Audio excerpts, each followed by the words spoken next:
ये 1 लाख जो है शंकर पूर्णतांबेकर का व्यंग है, ठीक है। उसमें लेखक यही हमारे सामने एक बड़ा प्रश्न रखता है कि आज की तारीख में अमीर आदमी हर तरह के गलत कार्य करते हुए समाज में लोग जानते हैं कि ये गलत काम करता है, लेकिन सम्मानित बना रहता है, आदरणीय बना रहता है, लोगों के लिए श्रेष्ठ है। और गरीब आदमी जरा सा भी अगर गलत कार्य करता है तो ऐसी स्थिति में क्या होता है, समाज से उसकी प्रतिष्ठा जाती है और दंड का भागीदार हो जाता है कि नहीं। दोहरा नुकसान है। और ईमानदार दिखने की जो स्थिति है, तो ईमानदार होने की स्थिति में भी कभी कभी ईमानदारी की भी कीमत चुकानी पड़ जाती है कि नहीं। आज की तारीख मतलब आज जो है परिस्थितियाँ इतनी विपरीत हो गई कि एक तरीके से ईमानदार व्यक्ति को लोग जो मूर्ख की श्रेणी में गिनने लगते हैं। मतलब आपका सीधा साधा होना, आपका व्यवहारिक होना दूसरों के लाभ का साधन बन गया है, ठीक है। तो यहाँ उसी बात पर जो है गरीब आदमी क्या करेगा, उसे दंड भोगना पड़ जाएगा जरा सा भी अगर गलत कुछ किया तो। और अमीर आदमी क्या करेगा, हर गलत करके जो है वो पता चलेगा कि हर बड़े ऊंचे पद को लेके शोभायमान है, पैसे को लेके शोभायमान है, हर आदमी जानता है कि ये आदमी भ्रष्ट है, इसके बाद भी सारे लोग उसको सम्मान देते हैं, ठीक है। तो यहाँ 1 लाख व्यंग यही है कि बेताल ने किया क्या, ये विक्रमादित्य का जो शव था पेड़ पे उसे अपने कंधे पर ले लिया और उसे कहानी सुनाने लगा। और उसने कहा कि राजा मेरी कहानी को सुनो, और कहानी सुनने के बाद मैं तुमसे सवाल पूछूंगा और तुमको जवाब देना होगा।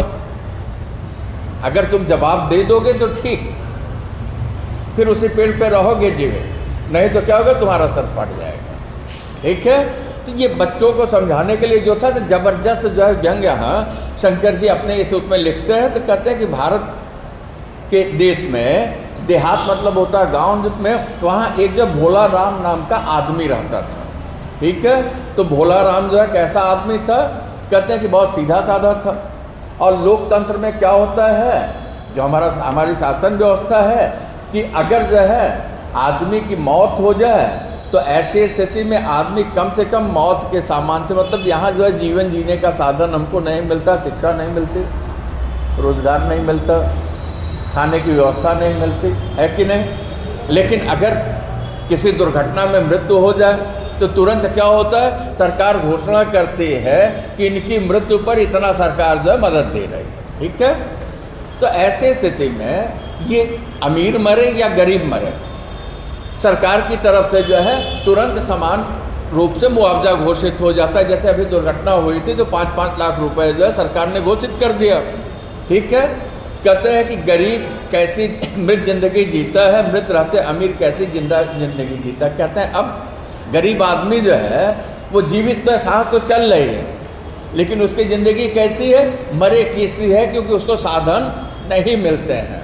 और अमीर आदमी के पास जो सारे के सारे साधन हैं, लेकिन वो कैसा ज़िंदगी जीता है। तो दोनों के अंतर को लेखक यहाँ हमारे सामने रखता है और ये कहता है कि यहाँ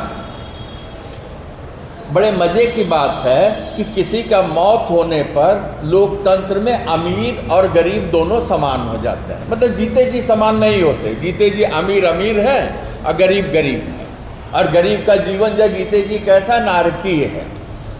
तो अब एक उदाहरण देता है कि एक रेल दुर्घटना में भोला राम जो कि बूढ़े हो चुके थे, उनका जवान बेटा मारा गया। और जब उनके बेटे की मृत्यु हुई तो ऐसी स्थिति में जैसे तैसे करके जो है दुर्घटना में जो मरे हुए लोग थे उसमें भोला राम के बेटे की शिनाख्त हुई, चिन्हित कर लिया गया कि ये भोला राम का बेटा है, ठीक है। अब जब शिनाख्त हो गई तो मुआवजे के रूप में भोला राम को 1 लाख रुपए मिले। बेटे की मृत्यु पर भोला राम की पत्नी लक्ष्मा बहुत रोई, भोला राम भी रोया, पर हाथ में जब सरकार के द्वारा दिया गया 1 लाख रुपए का अनुदान मिल गया, ऐसी स्थिति में जबरदस्त यही व्यंग है कि जीते जी हम पैसा नहीं देख पाते, मरने के बाद सरकार हमको क्या करती है, मदद देती है। मदद किस काम का, तो रोई तो लखमा भी, रोया भोला राम भी, लेकिन जब 1 लाख आ गया तो वो कहता है कि देख भागन, हमारी झोली कैसे पैसे से भर गया, हमारा बेटा मर न जाता तो कभी हमें इतने पैसे देखने को भी मिलते।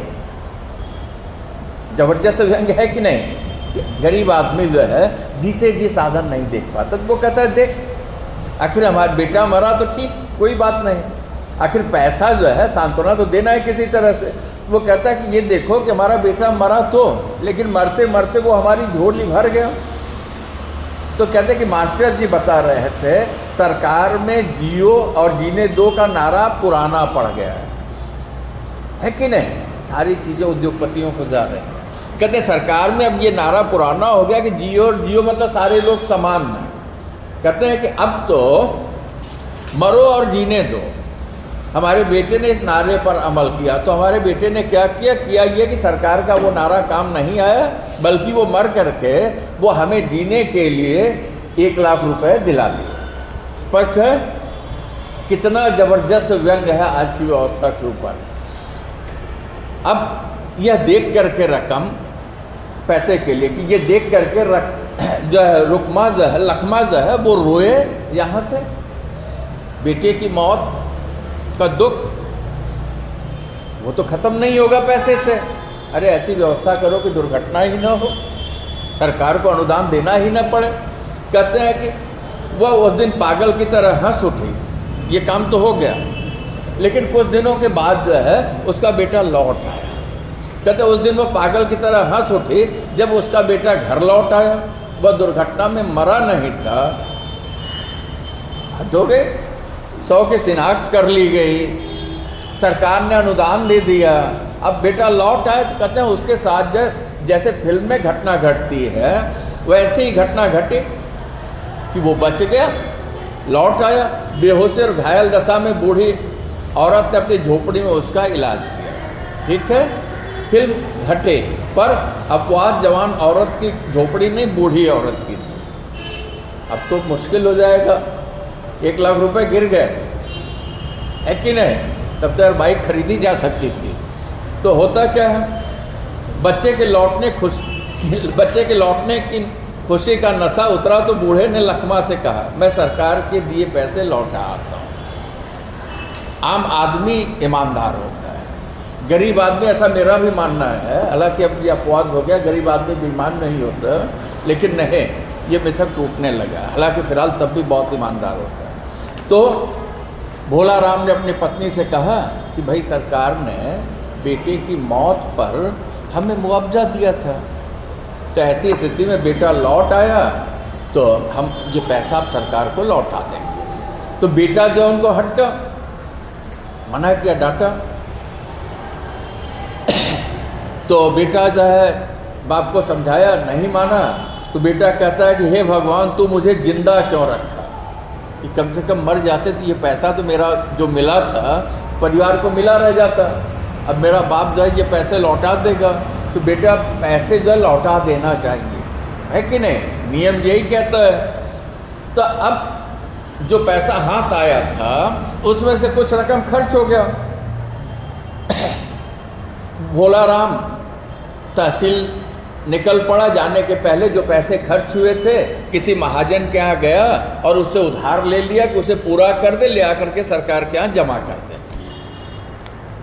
ईमानदार आदमी है कि नहीं? भोला राम अपने गांव से तहसील के लिए निकला, 5-6 मील की दूरी पर तहसील था। भोला राम पैदल ही जा रहा है तो रास्ते में एक छोटी सी बस्ती पड़ते थे और एक मंदिर था। तो भोला राम को रास्ते में 5-6 मील मतलब हो गया है कि 1 मील में 1.5 किलोमीटर होता है। तो आधे रास्ते पहुंचा तो वहाँ मंदिर पर रुक गया कि थोड़ी देर आराम कर ले और पानी वगैरह पी ले। तो जब मंदिर में गया तो पुजारी मिला, तो पुजारी से बात हुई, तो पुजारी ने पूछा कि मंदिर क्यों जा रहे हो? तो भोला राम जो है उनको सारी बात बताई। तो पुजारी ने कहा कि ऐसा हाथ आई इतनी बड़ी रकम से हाथ धो रहे हो? लखमा ने भी मना किया था, बेटे ने भी मना किया था, लेकिन ईमानदारी का भूत महाजन से उधार ले करके तहसील में सरकार के खजाने में पैसा जमा कर दे। पुजारी तो मंदिर में पूजा करता है, इसका मतलब उसे तो ईमानदार होना चाहिए बेटा। तो पुजारी कहता इतनी बड़ी रकम हाथ में आ करके तुम इसे क्यों लौटा रहे हो? तो भोलाराम कहता है कि ऐसी रकम रखना तो पाप है ना, है कि नहीं, गलत काम है। ये किसके लिए चलता है? हम गरीबों के लिए खूब चलता, बड़े लोगों के लिए नहीं चलता। पूरी की पूरी बस्ती उजाड़ के अब वो अरबों खरबों की संपत्ति बना लेते हैं। वो कहता है ये तो पाप है। बहुत अच्छी लाइन है, जिनके पास किताब हो वो ठीक कर लें।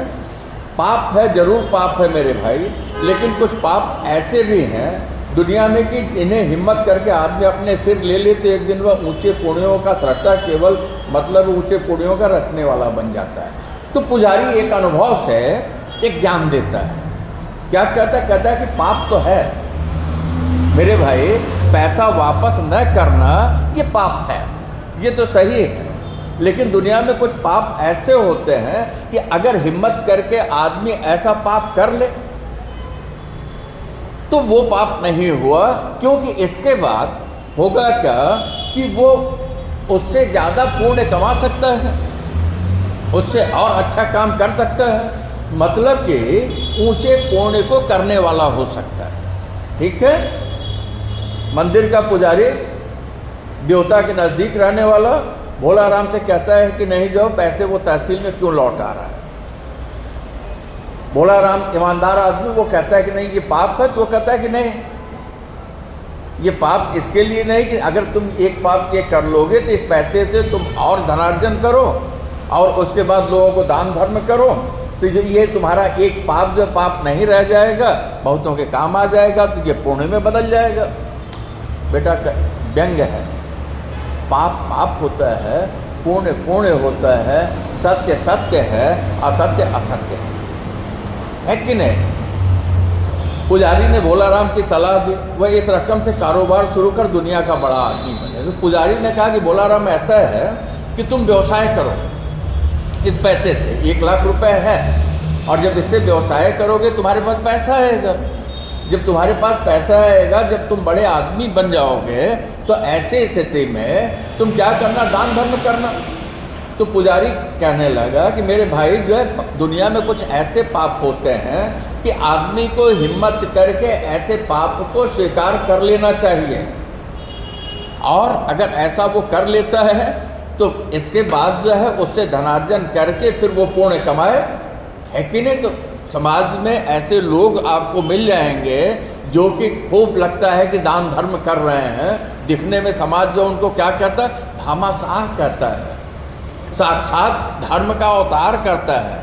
बेटा ध्यान यहाँ पे, दानवीर कर्ण कहता है। और ऐसे लोग कैसे होते हैं? ऐसे लोग वो होते हैं जो कि दूसरे के पैसे का बेईमानी करके, शोषण करके, छीन के गलत तरीके से अर्जित किए रहते हैं। ठीक है, पुजारी कह रहा है, भोलाराम ने विचार किया कि पुजारी कह रहा है कि ये सही आदमी है कि नहीं। अब पाप पुण्य को वो सही तरीके से जानता होगा। तो उनकी बात सुन करके भोलाराम ने विचार किया और विचार करके घर लौटने लगा। पुजारी ने क्या सलाह दिया? पुजारी ने ये सलाह दी कि सरकार के यहाँ वो पैसे जमा न करे, इस पैसे से कारोबार करे, इस पैसे से कारोबार करके और पैसा कमाए, इसके बाद पुण्य करे। ठीक है, एक कहानी हो गई। अब वो लौट रहा है तो थोड़ी दूर के बाद जो है पीछे से कोई उसका नाम लेकर के पुकार रहा है। तो एक आदमी जो पुकार रहा है, बुला रहा है, भोलाराम जब उसकी तरफ देखा तो जग्गू डाकू था। खतरा हो गया। मंदिर के पुजारी ने तो सलाह दे दी, 1 लाख लेके जा रहे थे, लौटने लगे। अब पता चला कि जग्गू डाकू था, वो बुला रहा है, पैसा छीन जाएगा ना। क्योंकि जग्गू भोलाराम क्या कभी कभी उसके खेतों पे आया जाया करता था। ऐसी स्थिति में जब उसने इसको जाते हुए देखा तो बुलाया, दोनों में बात होने लगी। तो जब बात होने लगे तो भोलाराम ने कहा कि बेटे की मृत्यु पर सरकार ने 1 लाख रुपए का अनुदान दिया था, मदद दिया था। मेरा बेटा जो घायल अवस्था में लौट आया है, तो अब मैं जा रहा हूँ, सरकार का पैसा जो है ये रकम ऐसे थी, देने जा रहा था, लेकिन अब मैं घर जा रहा हूँ। तो भोला राम को लगा कि जग्गू जो है जरूर पुजारी की बात का दाद देगा, बोलेगा नहीं नहीं सही है, पुजारी ने ठीक कहा, 1 लाख रुपए से कारोबार करो, पैसे कमाओ और फिर पुण्य करो, है कि नहीं। लेकिन जग्गू डाकू है, उसने उल्टा जवाब दिया। जग्गू ने कहा भाई भोला राम, तुम रकम सरकार को लौटा दो, इसी में तुम्हारी भलाई है। बहुत सुंदर बात कही। डाकू का काम क्या है बेटा? चोरी करना। डाकू का चोरी तो छुप के चोर करता है, डाकू का काम है सीधे छीन लेना। लेकिन देख लीजिए, मंदिर के पुजारी ने कहा कि सरकार को पैसे मत लौटाओ, इससे कारोबार करो, और जग्गू डाकू जो है उसे सलाह देता है कि नहीं भाई ये गलत काम है, ऐसी स्थिति में तुम्हें जो है सरकार को पैसे लौटा देने चाहिए। क्यों? क्योंकि इसी में तुम्हारी भलाई है। हद हो गई। अरे यार 1 लाख रुपए मिल रहा है और ये डकैत आदमी जो कि दूसरे का छीनता है वो कह रहा है कि नहीं तुम लौटा दो, तुम्हारी भलाई इसमें है। बड़ा प्रश्न है, उलझाऊ प्रश्न है। जग्गू कहता है कि मैं तो तुमसे यह कह रहा हूं कि पुजारी ने जो तुमसे कहा है वो गलत है, सॉरी पुजारी ने जो तुमसे कहा है वो गलत नहीं है, लेकिन वह दुनिया में सभी लोगों के लिए सही नहीं है। दुनिया में सभी लोगों के लिए, मतलब आम आदमी के लिए, गरीब आदमी के लिए वो ठीक नहीं है। तुम अगर नहीं लौटाओगे तो गरीब आदमी क्या होगा? सजा हो जाएगी। ठीक है। तो वो कहता है सो मेरे भाई लौट जाओ, फिर तहसील की ओर लौट जाओ और पैसों से छुट्टी पाओ। तो वो कहता है कि ये पैसे जो है तहसील में जमा कर दो, तुम जो है क्या करो, पैसे लेकर के घर मत जाओ, इससे कारोबार मत करो और बड़े पुण्य लाभ के भागीदार मत बनो। ठीक है। भोला राम पुनः तहसील की तरफ चल पड़ा। एक बड़ा प्रश्न आपके दिमाग में आया होगा कि पुजारी कह रहा है पैसे रख लो, डाकू कह रहा है पैसे जमा कर दो। डाकू से पैसे नहीं ले लेता है जो डाकू है? नहीं लेने थे। ठीक है। तो तहसील की ओर चल पड़ा। अब तहसीलदार के यहाँ पहुँच गया। तो जब तहसीलदार के यहाँ पहुँच गया और वहाँ जा कर के उसने बताया तहसीलदार को कि मेरा बेटा रेल दुर्घटना में घायल हुआ था और वो जैसे तैसे घर आ गया है, सरकार की तरफ से 1 लाख रुपए की मदद मिली है, तो फिर जो है मैं उसे लौटाने आया हूँ। तो जैसे इस बात को कहा तो तहसीलदार में चौंका, बोला ठीक है तुम कल आओ। अरे भाई 1 लाख रुपए लेकर के कोई आया तब तो उनको जमा कर देना चाहिए कि नहीं? जमा करके छुट्टी। भोला राम भी मुक्त, तहसीलदार भी मुक्त। एक अच्छा आदमी तो मिला, एक ईमानदार आदमी तो मिला। देखिए कैसे लोग बेईमान होते हैं। अब लेकिन भोला राम दूसरे दिन तहसील जा ही नहीं सका। रात में सराय में रुका था, वहां उसकी रकम की चोरी हो गई। तहसीलदार ने पैसे जमा नहीं किए। कौन जानता है पैसा किसके पास है? भोला राम जानता है। और कौन जानता है? तहसीलदार। मंदिर का पुजारी चुराएगा नहीं। भोला राम को अगर उसने ऐसी सलाह दी, इसका मतलब है कि भोला राम से उसके संबंध ठीक होंगे।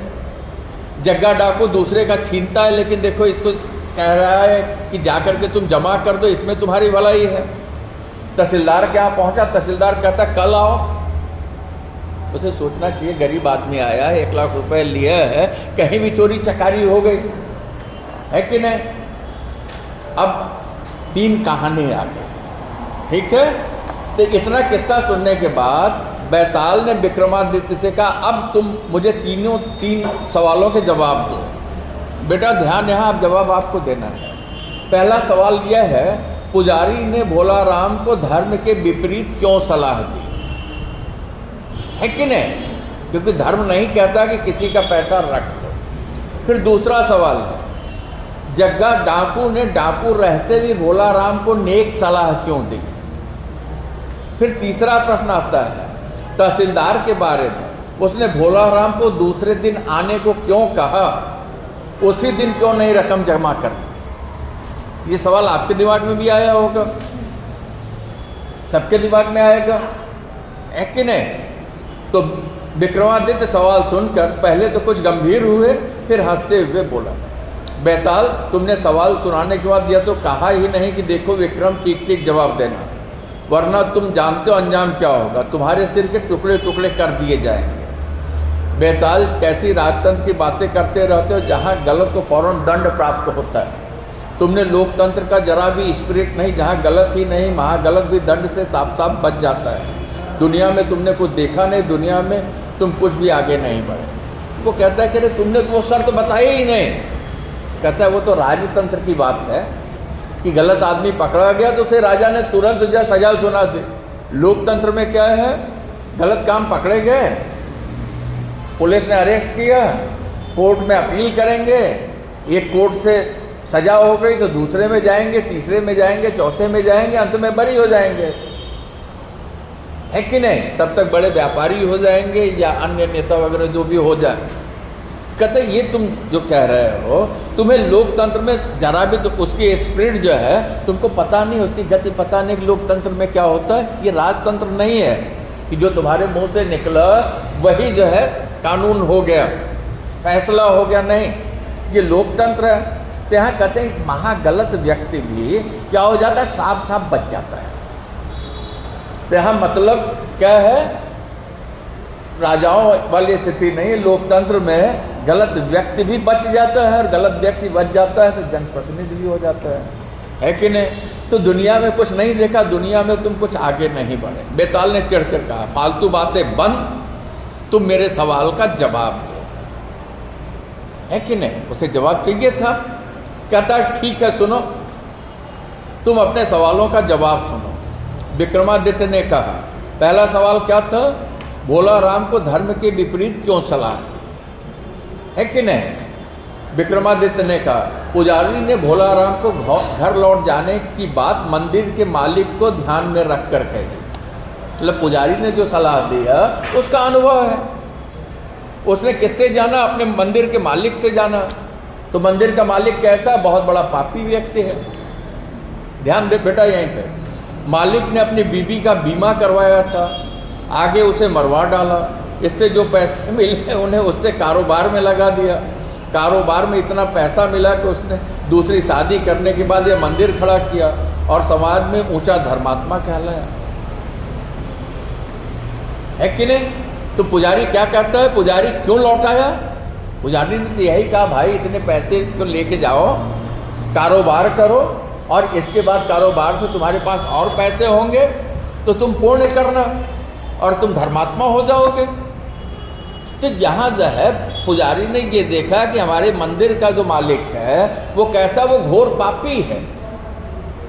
उसने क्या किया था, उसने किया ये था कि अपनी पत्नी का बीमा करवा लिया, और पत्नी का बीमा करवाने के बाद जब उसने अपने पत्नी की हत्या कर डाली, और हत्या के बाद उसे बीमा के पैसे मिल गए। जब बीमा के पैसे मिल गए तो कारोबार करने लगा, जब कारोबार करने लगा उसके पास पैसे हो गए तो उसने दूसरी शादी कर ली। मतलब पत्नी गई तो पत्नी भी मिल गई, पैसा भी मिल गया, और इसके बाद अब उसने मंदिर बनवा दिया लोगों के बीच में। अब वो किस रूप में जाना जाता है, धर्मात्मा के रूप में। पत्नी की हत्या की, बीमा के पैसे का गबन किया, उसकी चर्चा नहीं होती, है कि नहीं। ऐसे बहुत से लोग आपको अपने आसपास मिलेंगे, एक नहीं अनेक मिलेंगे, गिनते गिनते जो है उंगलियां थक जाएंगी, है कि नहीं। तो ये जबरदस्त व्यंग है, जबरदस्त व्यंग है कि आज आदमी जो है पैसे के लिए क्या कर सकता है, अपनी पत्नी तक को मार सकता है कि नहीं। अब मारने के बाद वो समाज में किस रूप में गिना जाता है, आदरणीय के रूप में। आगे चले, भोला राम ने को सरकार ने रकम जमा करने की बात, इस डाकू ने भोला राम को सरकार में रकम जमा करने के लिए इसलिए कही कि उसके गरीब, नेक और ईमानदार पिता को सरकार ने कुछ चांदी के बर्तनों के मामले में गिरफ्तार कर लिया था, जिन्हें भागते चोर आंगन में छोड़ गए थे। आंगन में तो पड़ोस के महाजन के यहाँ भी छोड़ गए थे, पर वह गिरफ्तार नहीं हुआ। पिता के बर्तनों के मामले में अनजान पिता की कोई गलती न रहती, गलती थी क्योंकि गरीब था। जग्गा डाकू ने जो इन्हें वापस जाने की बात कही तो मंदिर वाली बात पे पुजारी का जान लिए। तो जो नेक सलाह डाकू ने भोला राम को दिया। क्यों दिया? इसके लिए दिया कि भोला राम गरीब है, भोला राम ईमानदार है। तो भोला राम गरीब है, जो जरा सी भी गलती करेगा तो उसके पिता की तरह जो इसे भी सजा हो जाएगी, है कि नहीं? तो कहता है कि जग्गा का जो पिता था वो कैसा था? गरीब था, बहुत ही नेक, मतलब अच्छा आदमी था और ईमानदार था। लेकिन होता क्या है कि उसके पिता को चांदी के कुछ बर्तन चुराने के आरोप में गिरफ्तार कर लिया गया। उसके पिता ने बर्तन चुराए नहीं थे, चोर चोरी करके जा रहे थे, पकड़े जाने की स्थिति में कुछ बर्तन उसके आंगन में छोड़ के निकल गए और कुछ बर्तन जो बगल के महाजन के यहाँ छोड़ के चले गए। तो जो महाजन के यहाँ छोड़ के गए तो आखिर काम तो एक ही हुआ ना। तो चूंकि गरीब था इसके लिए जग्गा के पिता को पुलिस ने गिरफ्तार कर लिया और महाजन को गिरफ्तार नहीं किया, क्योंकि महाजन कैसा था? अमीर था और मेरे पिता को उन बर्तनों के विषय में कुछ भी जानकारी नहीं थी। जग्गा इसके लिए जब वो कह रहा है कि नहीं वापस कर दो, कहते हैं उस विषय में वो अनजान था। तो मेरे पिता को गलती न होते हुए भी मात्र इस बात की सज़ा मिले कि मेरे पिता गरीब थे, नेक थे, ईमानदार थे, तो उनकी गरीबी पे सज़ा मिले। तो इसके लिए वो नहीं चाहता था कि भोला राम को भी उनकी गलती की सज़ा मिले। कोई भी गवर्नमेंट के यहाँ एक लेटर डाल देता तो भोला राम को सज़ा मिलती कि नहीं? भोला राम को सज़ा मिलती कि नहीं? मिलती। तो इसके लिए जग्गा डकैत होते भी ऐसा वो किया। तो दो जवाब अच्छे मिले। कहते और तीसरा जवाब और आखिरी सवाल का जवाब यह है, तहसीलदार ने दूसरे दिन की बात इसलिए कही कि उसे भोला राम की रकम के साथ खुद भी 20,000 की रकम जमा करनी पड़ती, जो उसने 1 लाख के पेमेंट के समय खाई थी। दूसरे दिन यह नौबत न आए इसलिए उसने सराय में भोला राम की चोरी करा दी। कहते और तहसीलदार ने पहले दिन ही पैसे क्यों नहीं जमा करवा दिए? तो इसके लिए नहीं करवाए क्योंकि भोला राम को जो 1 लाख रुपए सरकार ने दिया था, तो वो 1 लाख रुपए जब गवर्नमेंट के यहाँ से रिलीज हुए थे उस समय जब 20,000 रुपए तहसीलदार ने उसमें से खा लिए थे। भ्रष्ट कौन? मतलब सरकारी कर्मचारी भी भ्रष्ट है, व्यापारी भी भ्रष्ट है, धर्मात्मा भी भ्रष्ट है और ईमानदार आदमी, गरीब आदमी जब भ्रष्ट न रहते हुए भी वो सजा पा जाता है कि नहीं? तो कहते हैं कि अब 1 लाख में से 20,000 रुपए उसने खा लिए थे। तो भोला राम को तो ईमानदारी का भूत सवार था कि वो 1 लाख रुपए जमा करने के लिए घर से निकले और तहसील तक पहुंच गए। अब अगर वो पैसे जमा करते तो वो कितने थे? 80,000 थे। और भोला राम का बेटा आ गया है, भोला राम सरकारी दस्तावेज में इस बात को घोषित करते और पैसे जमा होता, तब तो जमा कितना होना चाहिए? 1 लाख होना चाहिए। तो तहसीलदार को 20,000 रुपये उसमें मिलाने पड़ते। तो तहसीलदार ने क्या किया? तहसीलदार ने किया ये कि इनको सराय में रुकने की बात कह दी धर्मशाला में और रात में चोरी करवा दिया।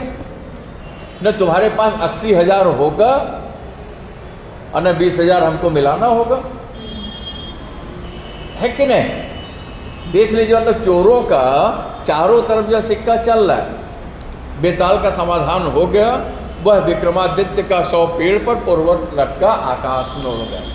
तो इस तरीके से इस व्यंग में शंकर पूर्ण तांबेकर जी हमें ये बता ले जाते हैं कि गरीबी की वजह से कैसे जग्गा डाकू के पिता को गिरफ्तार कर लिया गया, क्योंकि चोर चोरी करते समय, भागते समय उसके आंगन में चांदी के कुछ बर्तन छोड़ दिए थे और वही चोर भागते समय बगल के महाजन के आंगन में सारे बर्तन चांदी के छोड़ के चले गए थे। लेकिन महाजन गिरफ्तार नहीं हुआ। मेरे पिता के गरीब और नेक होने की वजह से सरकार ने गिरफ्तार कर लिया और उन्हें सजा हो गई। मंदिर के पुजारी ने जो सलाह दी कि नहीं 1 लाख रुपए जो उन्हें लौटा देने चाहिए, इसके लिए कि पुजारी ने ये देखा था उस मंदिर का जो मालिक है अपनी पत्नी की हत्या करके उसके बीमा के रुपए से कारोबार करके पैसे वाला बन गया और पैसे वाला बन करके आज वो लोगों के बीच में धर्मात्मा के रूप में पूजा जाता है। कोई उसके पाप की चर्चा नहीं करता, है कि नहीं। और तीसरी बात सरकारी कर्मचारी कि इसके लिए उसने जो ईमानदारी से अपने काम को पूरा नहीं किया कि तुरंत पैसे जमा करा देते, लेकिन नहीं, वो भी भ्रष्ट है कि उसमें से स्वयं पैसे खाए हैं, इसके लिए उसने चोरी करा दिए।